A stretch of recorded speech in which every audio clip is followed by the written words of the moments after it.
A lot of the Dragon Ball Z fans who grew up on the Funimation dub have never given Dragon Ball Kai's dub or Dragon Ball Kai as a series a fair chance, and that's because there are tons and tons of misconceptions out there about Dragon Ball Kai. So on this video, Super Jayain joins me as we talk about the 10 biggest misconceptions in the Dragon Ball community about Dragon Ball Kai.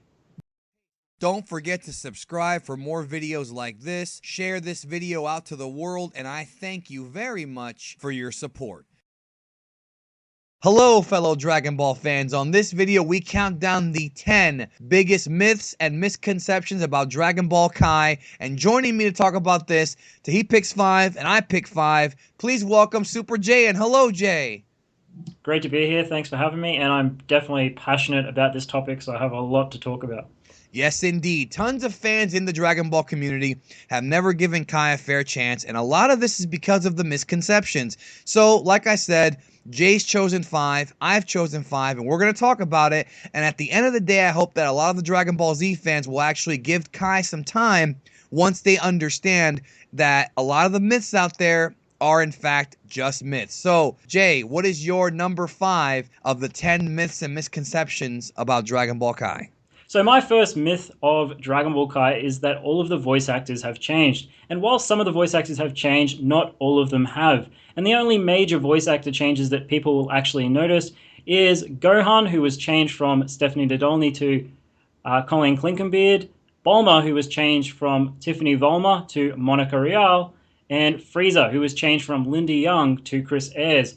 And the rest of the main cast was left intact. Goku is still voiced by Sean Schemmel, and Vegeta is still voiced by Chris Sabat. Same with Piccolo, yeah, and Sabat and Schemmel have gone on record of saying that their performances in Kai are much better than the ones in Z, and I'll agree with them because of the fact that they have, by the time that Kai was done, they have already been voice acting for 10 plus years, so obviously they were more experienced when they did Kai than when they did Z. And there was also Android 18, who was Meredith McCoy, was replaced also by Colleen Clinkenbeard. Yes. Now, my number 5 of the 10 myths and misconceptions about Dragon Ball Kai is the name of Kai.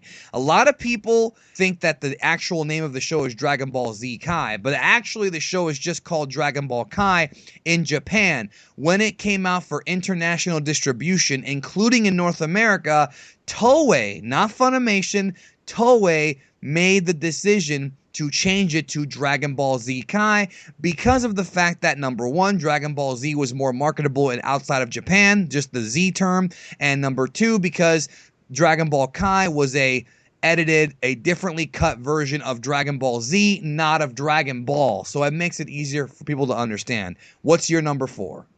My number 4 is that Dragon Ball Kai has no blood.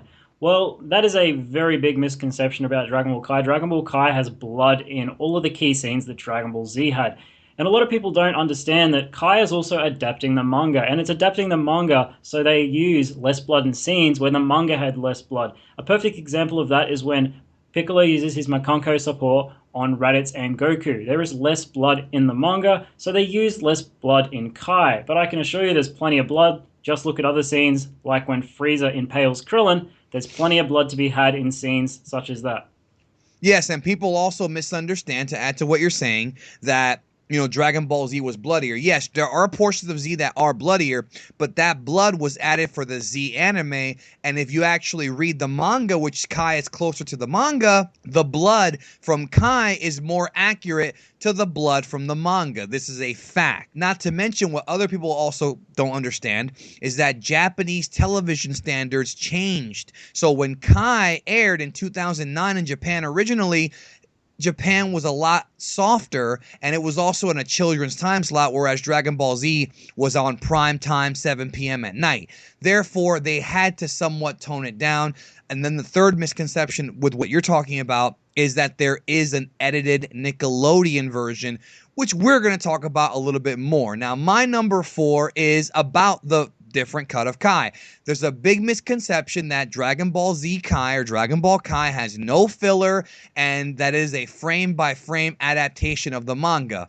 That is not the case at all. They still use Dragon Ball Z footage, they touch it up, but there you cannot say that Kai has no filler. What you can say is the majority of the filler has been cut. A huge chunk of the filler was cut, but not all of the filler, especially when you get deeper into the series. There is still filler there. However, the filler arcs are definitely cut, even though you do see one shot of Goku and Paikuhan about to fight. But other than that, there's very, very few bits of filler, but they are still in there. So, Jay, what is your number 3? My number 3 is that Dragon Ball Kai has censored dialogue. Well, it's quite to the contrary, actually. Dragon Ball Kai has more mature dialogue, and it's actually more accurate to the manga.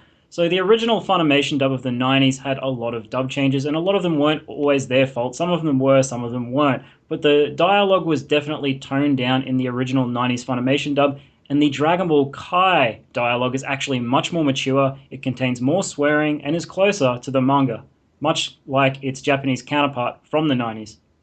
Yes, absolutely. My number 3 is the aspect ratio controversy. When Dragon Ball Z first aired on television, it was in a 4:3 full screen aspect ratio. When Kai was done, Toei took the Dragon Ball Z footage and did what's called a reframing process. They did not crop it in the same way that Funimation cropped the orange bricks and the Blu-rays. They actually reframed the shots for 16:9. However, when they were released on home video, Kai was once again in 4:3 on Blu-ray, and the DVDs were in 16:9. So some people have asked, what's the true aspect ratio? Well, the original aspect ratio was 4:3.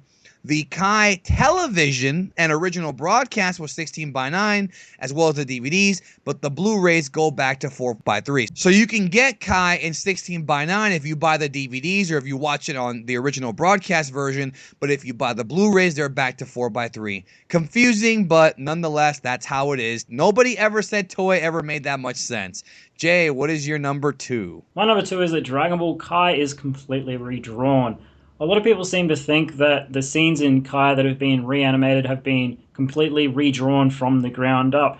But the scenes that are actually inserted into Kai that look different are scenes that were damaged frames, and they've gone in and touched up the animation. And the animation that they're touching up actually looks identical to its 90s counterpart, but the drawing and the art style just looks slightly more modern. They're just coloring over the top and really going over the outlines of what the 90s damaged frame was. So Dragon Ball Kai doesn't have redrawn footage. It just has basically frames that needed to be fixed, and then they've traced over the top of those damaged frames. Yeah, and there are some enhanced scenes, but one thing I will add to what you're saying is that the beautiful thing about Kai is that Toei went in and actually did a proper remastering of the original footage.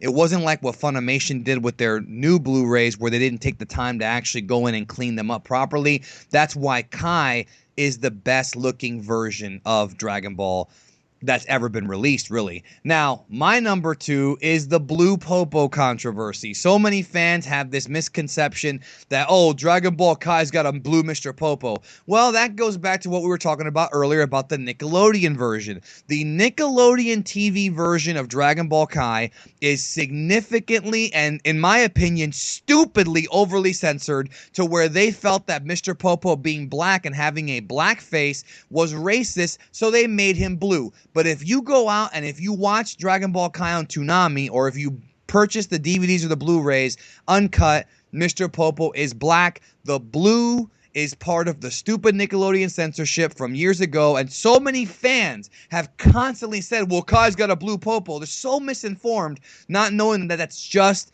the Nicktoons version that was edited. So you can't use that in your argument because it doesn't count. It's a TV edited version, and it wasn't even Funimation or Toei's call. That was 100% Nickelodeon. What is your number 1, Jay? Number 1 is that Dragon Ball Kai has no Boo Ark. Now, whilst this is true at the moment for the Funimation and English side of things, Dragon Ball Kai in Japan does have a Boo Ark which has been completed. So Dragon Ball Kai has a Boo Ark. It's been completed for well over a year now, and we are waiting for the English dub, and it will come out eventually. We just have to be patient. Yes, and actually my number one goes along with that as well. My number one is the Boo Ark controversy. What a lot of fans don't know is that there's actually two different versions of the Dragon Ball Kai Boo Ark. There's Dragon Ball Kai the Boo Ark, and there's Dragon Ball Kai the Final Chapters.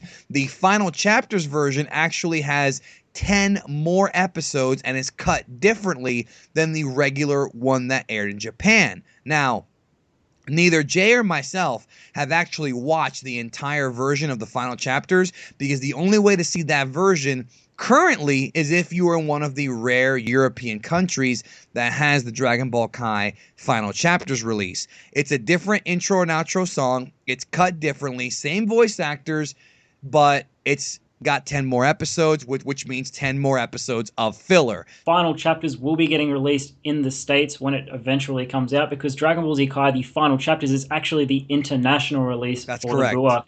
So the Boo Ark of Kai is strictly done for Japan. The international cut will have the extra 10 episodes, and this includes the United States. Yeah, which is very strange because we've never had a situation like that where we've had essentially 3 different cuts of the same arc, but we're going to get it here with Dragon Ball Kai. So, I hope this video helped answer some misconceptions about Dragon Ball Kai. This video is not saying that one version is better or one dub is better. You can watch Dragon Ball however you want. However, if you're a Z fan listening to this and you grew up on Falconer, or you grew up on Kikuchi, or whatever you grew up on, give Dragon Ball Kai a chance. After you've heard these misconceptions, maybe now you will. And of course, check out Super Jayain's channel, and we will catch you down the road. See you later, guys.